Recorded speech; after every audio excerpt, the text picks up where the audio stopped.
How to fix YouTube lag. Hello everyone, welcome to this channel. I'm Emily and I'm here to help you out today. So without any delay, let's get started.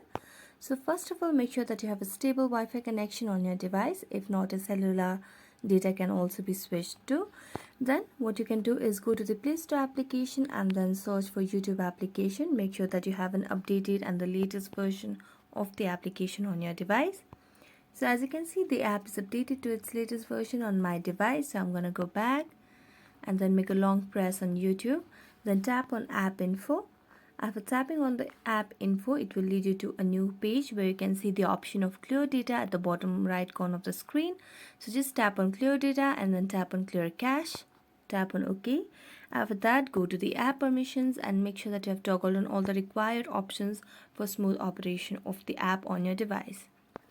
So after that, just go back and try to open up the Facebook and your issue might be fixed.